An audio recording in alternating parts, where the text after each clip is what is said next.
My name is Allison Cruz, and I live at the ass of the Waste Management Maplewood Landfill on Perkinson Road. I'm thankful to be here this evening, and I wish to share some thoughts following my neighbor Christina. For more than 10 years, I've engaged in conversation with the county on a variety of topics surrounding the landfill, from the leaking leachate tanks to unannounced blasting, all hours, stinking noise, all different things. I'm thankful that the Landfill Advisory Committee is making the effort to meet quarterly, as they didn't meet for a long number of years. Though Brian McClung, the manager of the facility, was not in attendance at the last meeting. New members are on board, and I'm thankful for those who are there with the best interest of the citizens at heart. I appreciate that Patty and Crystal do as much as they can as our environmental services team. My concerns lie mostly with the management of the landfill. It's well run for the most part, but there are issues. Trash is always a dirty business. From the arrival of the Maplewood landfill, there have been issues. In the solid waste agreement that was once on our county website, that's now gone, but when it was there, and I have copies, you can read and learn about the amount paid annually to Amelia to provide salary to the landfill inspector. I've never had any question with our current employees, but there were many mixed up communications in the past between Ray York and myself. And the crux of the issue there was when he would say we, I assumed he meant Amelia County, but his we was himself and Waste Management. And that felt a lot like the fox guarding the hen house.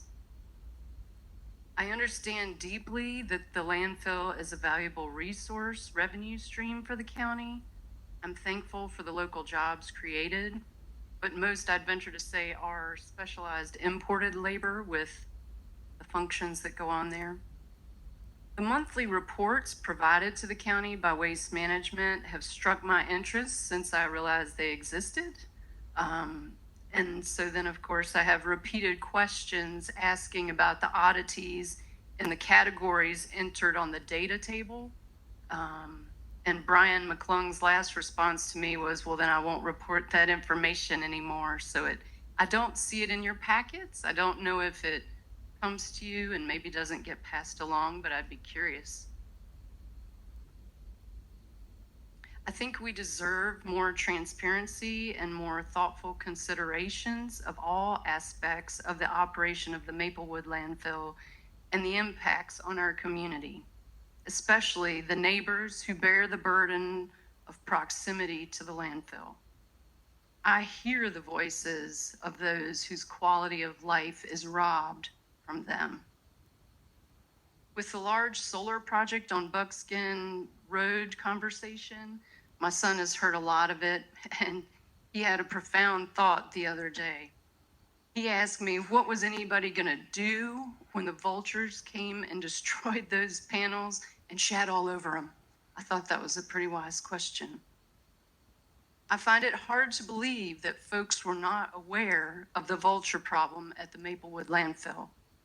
Black vultures, which is what are attacking their homes, they can't even smell. They actually have to follow turkey vultures. So you would have had them first, and then the black vultures come. And even talking to the USDA nuisance bird hotline, they'll tell you if you see 50 birds, there's way more there. So knowing that there's an issue and not doing anything about it has been a theme that I've felt somewhat between the landfill and the county, along with some of the behaviors of the past Landfill Advisory Committee and previous supervisors for that matter. I think it's time we revisit the host fees. They haven't been adjusted in decades. And to beat another dead horse, I just want to ask, are we prepared for emergencies at the Maplewood landfill? Because you have the Ingenco methane facility, and now you have the leachate processor there. So I just ask that you always keep at heart the health and well-being of our community, the people, the natural resources, and the quality of life that we all deserve. Thank you. I appreciate your time. Blessings to all.